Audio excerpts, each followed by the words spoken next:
Yo, what's going on, guys? It's Greg here. Welcome back to another video. And in today's video, it's going to be a little bit different. What we're going to be doing is I'm going to be sitting down. As you can see, the background's a little different. I'm going to be sitting down and we're going to go through and create a monthly budget. Now, there's multiple ways you can do this. There's apps that you can use. I really like the Every Dollar app because it is a zero-based budget, but there's multiple that you can use. Rocket Money is a popular one that I see on my show. And so however you want to budget is totally up to you. This is how I budget on a month-to-month basis, as I am a very numbers-oriented person. I really do like laying it all out, seeing all the numbers right in front of me, but it really is up to you how you want to lay everything out, and I don't want y'all to see the spreadsheet that I have and it just be super daunting. It doesn't have to look like this. The main point of this video is to show you my thought process of how I go through and actually organize all my numbers and how you can go through. Again, as I said, there's many apps you can use, but if you want to copy this spreadsheet and all that down below, I can kind of explain how to copy it down below. But yeah, so let's go ahead and hop into it. It's gonna be a little bit of a longer video, but I'm gonna kind of talk as things go through to kind of explain what my thought process is. It's gonna be off of a 60K a year income, or in other words, 5K a month, just for even round numbers. And that's what we're gonna be projecting in this budget. So kind of apply these numbers to how your budget needs to be laid out, but let's go ahead and hop into it. All right, so now that we're in the spreadsheet, I'm gonna set it up to where I can I'm gonna go down the list, but I'm gonna explain briefly what all this is. So we have in our upper left, we have our fixed expenses.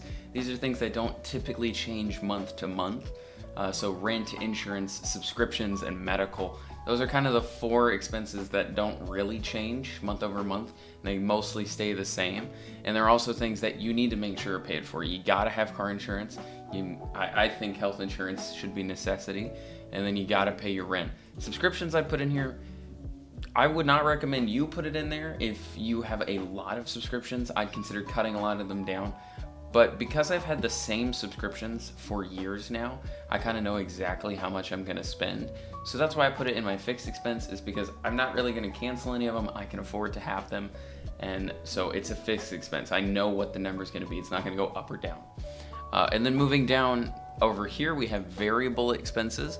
And so these are expenses that are still important, still things I need to consider, but they could change. So for example, groceries, gas, miscellaneous, any shopping, eating out. And then I leave a few items blank so that as the month goes on, let's say I have concert tickets one month, well, I can put that in there, or I have a hotel stay, or I have, a vacation, or anything that like I might need an extra line item, I put it right here. And so that's just already put into all the software so that it knows, okay, these are items to be considered. And then down here, I have SIG. That's my saving, investing, and giving. And if you're wondering what these boxes over here are, I'll get into those in a second. Across all the board, they're a little different depending on which side you're looking at. But this is basically a formula that says, out of my total income, what is the percent I am spending? What is the percent that I'm spending on this specific category? And so the way I have it broken down, at least for this section over here, is how much I plan to spend in this area. That planned number as represented as a percent. So if I make $5,000 a month and my rent is $1,250, that's 25% of my income. And so it'll show me that there. And then how much I actually spend is in the blue. So I try to update this. I do it daily just because I really do enjoy it, but it is just, you can go through at the end of the month and you can kind of go through. And this way I kind of know in this difference column what's left. So for example, if so far this month I've spent, $200, but I have a $500 grocery budget, I then know that in the difference category, I've got $300 left. And then we move over here to the income. And so we have income 1, income 2, side hustle, and transferred in. This basically just means if you have one job, you adjust this how you need. If you only have one income, you have no side hustle money, anything like that, that's okay. Just add it into here. And then transferred in, that's like if somebody cash apps me and then I transfer it into my bank account. And then hustle, any extra income I might get. So if I have, a second or third job, or I DoorDash or something like that, I'd put that right there. And then account projections. This is probably one of my favorite categories. And anyone that talks to me knows that. Because it basically takes into account, for this example, I have a high yield savings account for our emergency fund and then retirement. And so then it gives you your total net worth. And so you can put as a starting place what you were at the end of the month before. And then it takes into account through a specific formula what you put in saving and investing to give you what your planned net worth should be by the end of the month. So if you plan, let's say you start at 10K in each of these and you plan to save and invest $1,000 in each category, you should roughly have $2,000 increase in your net worth, and it'll show that here. And then contributions, this is what I've actually been putting in. And then difference, and then ending. Ending is the fun part, because then I can put, at the end of the month on the 31st, I can go in and I can say, this is what my accounts were actually at the end of the month. And so I can see what I added, what it should have been at, and what it's actually at. And so that part's really fun because it gives you an accurate representation month over month, and the longer you track this, the more accurate it gets. But anyway, then we come down here to income breakdown. This is totally dependent on you, but I like to break down my checks. So if I get a check every other week, there's going to be most months I'll only have 2, but sometimes I have 3, which is why I have this category here. But then I break down salary, any commission you might get from your job, if that's a thing, a bonus if that's a thing. You can put tips in here if you're a tip-based employee, and then taxes, or you can change salary to hourly if that's what you're at. And then taxes, I like to calculate all of it so I kind of know, oh crap, I've paid this much in tax. Most of my money comes from my salary, but then part of it comes from commission, and then I get a bonus. So I like to consider all that and track it month over month. One, to make sure that I'm getting paid right. It gives me a reason to check my pay stubs, but then it also just helps me kind of keep track of everything as time goes on. And then up here we have a summary, and so it has our fixed expense, giving, investing, savings, and spending.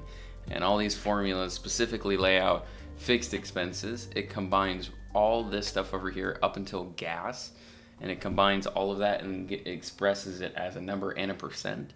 So basically, how much money do I actually need to survive? It tells me that right there. And then how much I gave, invested, and saved, broken down as a percent. And then spending, it adds up the rest. So miscellaneous, shopping, eating out, any of these line items, it tells me how much I'm actually spending. And so there's multiple ways that you can budget. There's a few different methods that people have. Some people have the 50-30-20 rule. Some have the 80-20. Some have 40-60. There's multiple ways to break it up. 80-10-10, that one's the funniest one to me. But there's so many different ways to break it up. And what all those basically mean is you have a set amount put towards your wants, a set amount put towards your needs, and a set amount put towards your investing and your saving. And so for me specifically, I've kind of thrown that entirely out the window, at least at this point in my life, for a couple reasons. One, our fixed expenses are below 50%. So my rent is about 25%. Our rent is about 25%. And with that, the rest of our expenses come out to about another 25. And that leaves 50% of my income for discretionary. And so because I am trying to build, something pretty sizable here, I'm trying to get the savings up and I'm trying to get the investing up.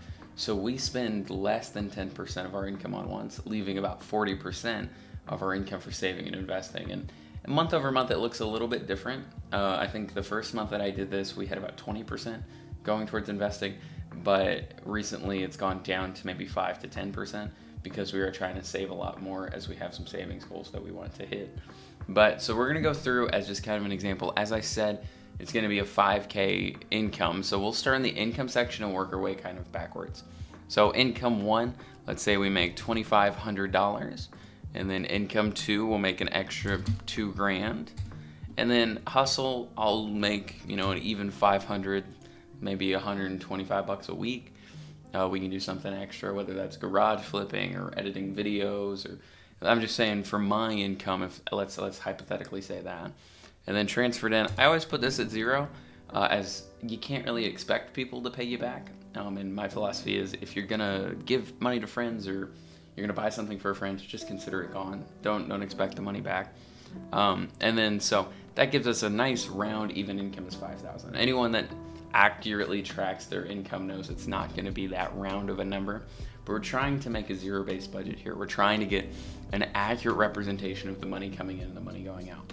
And so over here, now that we have an accurate income of what we have $5,000 to work with.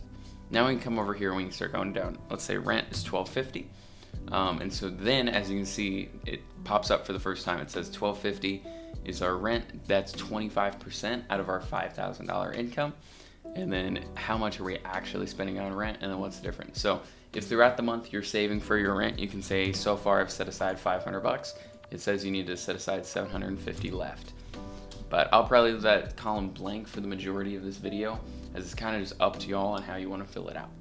And then insurance. This is car insurance. So let's say you got $200 for car insurance. I don't know what y'all have, but assuming it's a single person, $200 is, I think, across the board a pretty even guess on how much it'll cost.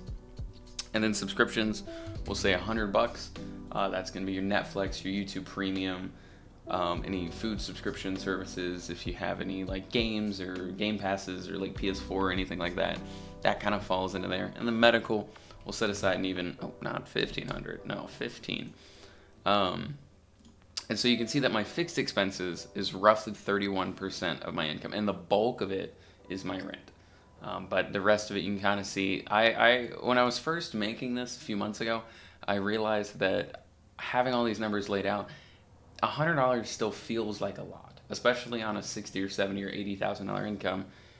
When you're still learning how to budget, every $100, every $10, it feels like a lot of money, because you don't have all the money that you're going to have for the month right up front. But so it does feel like this huge bill that you have to pay.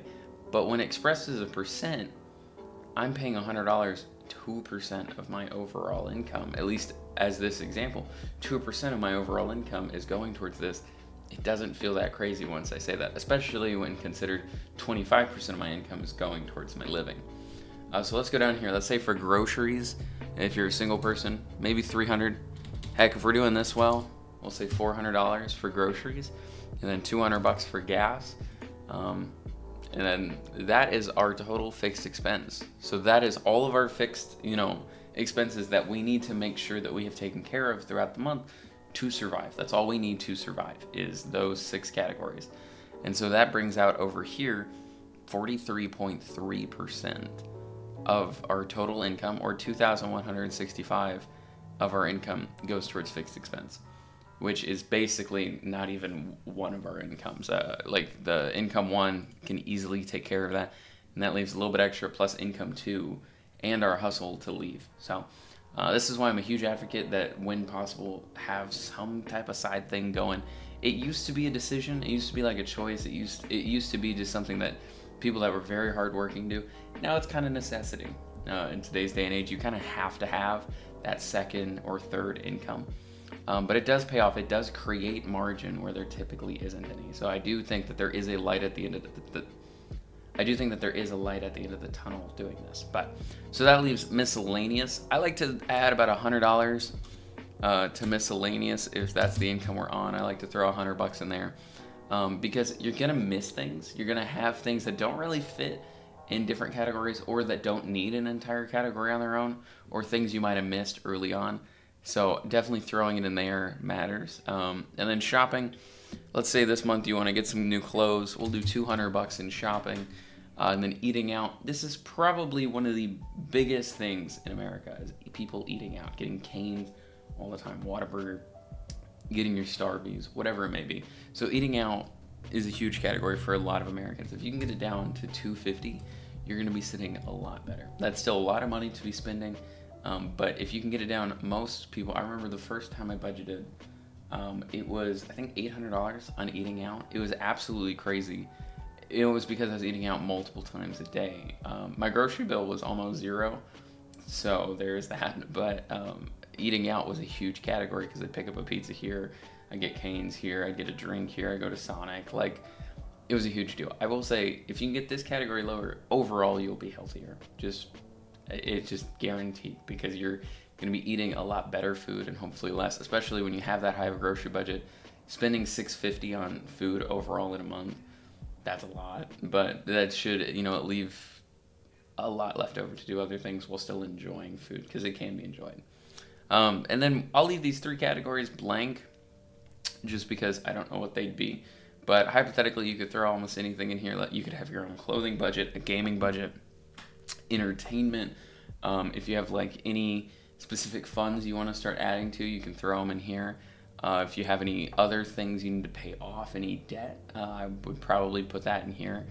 But as I don't have any debt, we'll move on from that. We'll move down to SIG, which is savings, investing, and giving. And so I want to say that we give 10% of our income, whether that's to charity or church or whatever it may be. And then that leaves, you can kind of do some math in your head. If we have a $5,000 income, we've got the 2 categories left. That leaves around, I think that's $1,800 left. And so we'll say in savings, we'll put an even 1,000. And then investing, we'll put 785. And so then that leaves the 785 going towards investing. And so as you can see, once I put those in here, over here in the account projections tab, it kind of says, okay, there's 1,000 going to this account, and there's 1,000 going to this account, and then 785 going towards retirement. And so that means that my total net worth is about 1,785. It's going up by at least that. And so then if I come in and we'll say, as I said, we have we'll say $9,000 in our emergency fund right now. Again, if it's ever these even numbers, I'm very impressed with you. I hope you're not doing that on purpose, because it's leaving a lot of money on the table. And then retirement, we'll say that we were at, an even $5,000 in retirement. And so as you can see, our total net worth at the beginning of the month was $14K, assuming you have no debt. If you have a lot of debt, or you have any debt really, whether that's consumer or student loans or anything like that, a car loan, whatever that may be, you want to put that in here and you want to subtract it, because your net worth is what you own minus what you owe. And so if you're going to calculate this accurately, I have no debt, and so if you're going to calculate this accurately, lay it out where it's going to subtract whatever you owe. So it might hurt. Let's say you have $30,000 in student loans. While this is good, to be building this up, if those student loans are at less than 7%, I say keep doing what you're doing until they're paid off. But anything above about 7%, I would say we need to knock out those student loans or those higher interest credit cards, or a car loan or anything like that. A mortgage is probably the only exception. But because that's such a broad idea, I'm just going to keep going off of what this is saying, and the numbers that I can put in here. But if you have any debt, calculate that into these numbers, and make a good financial plan going forward. And there's, I have a bunch of videos, but there's also a ton of videos on debt payoff strategies and things like that. So then let's go ahead and pop right up here to the summary section over here. As you can see up here in the summary section, we have fixed expenses, and that's what we need to survive. And then we have giving 500, investing 785, saving 1,000, and spending 550. And then if you're wondering what this blank section is, this is where you can put a graph to kind of represent what everything is. So if you go up to insert, down here you can kind of put a pie chart of, all your different numbers and watch it kind of adjust. I'm not going to do that because as the numbers change, it sometimes breaks the graph. So I'm not going to do that today, but that's why I have this section over here, because I do think if you're a visual person like me, it is very important to have those visual representations of where your money is going. Which is also why I've made this so colorful, because it's so much easier to look at. And then so down here, let's say, your salary is, and then we'll come down here to this income section, let's say $1,250 here, and then $1,250 here. Then you say no commission or no bonus, boom, you're at $2,500. But that's not always entirely accurate, so I'm gonna say we get an even 1,000 here, an even 1,000 here. We'll get $100 of commission, $100 of commission, and then a $500 bonus. But you gotta pay $100 in taxes each check, and that leaves you with $2,500, or your income one. And you can make as many of these income little breakdown sheets as you need. I mostly just have this for whenever you're having multiple incomes, or multiple incomes with multiple little categories. So if you're getting tips or commission or a bonus or a salary or anything like that, then I think having the ability to accurately measure everything in those checks is going to help you in the long run to kind of see, okay, this month last year, if I'm at the same job, or this month last year, even if I'm not, this is how much I was making then, and now is it getting better? And so you can't always promise yourself that it will get better, but it is important to see that, are you making progress? And so all these categories, now that you have them kind of lined out, it gives you an accurate representation of what to expect in your income. And so if you're looking to kind of manipulate those numbers, maybe you realize, hey, I only want to spend $100 on eating out, and I don't really need a shopping budget, but you're going to need one. So let's say $50, and I can cut back on groceries this month and go down to 300, and maybe I cancel some subscriptions, and that makes it 50, and maybe I can get a better rate on my car insurance. Well, now you have an extra $500 worth of margin, or if you don't squander it, if you're not spending it on these random things that people don't need, you can then add it to, let's say, your savings or investing, where you can then get, $12.50 here, and then $10.35. Yeah, you can get $12.50 in your savings, and you can invest over $1,000 that month, to where your total percent to live now is below 40%, and you're spending less than 5. That leaves 55.7% of your income going towards giving, investing, or savings. The only category I don't always recommend, or the last category I really recommend people taking from last, is giving. That's more for spiritual reasons, but really, if you want any categories you might want to take from, as long as you have no debt, I say avoid the giving. It's super easy to just say 0, and then you have an extra $500. But in the long run, having that 500 as giving is both good for your soul and also good for your budget. And so, yeah. If you guys have any questions or anything down below about this budgeting kind of format, and anything you think I might have missed in this video, need to go back and add to my budget, let me know in the comments down below. This is super fun. As you can tell, I am a very big spreadsheet person. But anyway, guys, thank you so much for watching today's video. If you have enjoyed, drop a like and comment down below what I should talk about next. And tell me the things in your budget. What are things you like to spend your money on? And do you budget? And if so, what app do you use? I've been looking at all the different apps. Personally, yeah, as I said, I really do like every dollar. But let me know what you use down below, and I'll see you on the next one.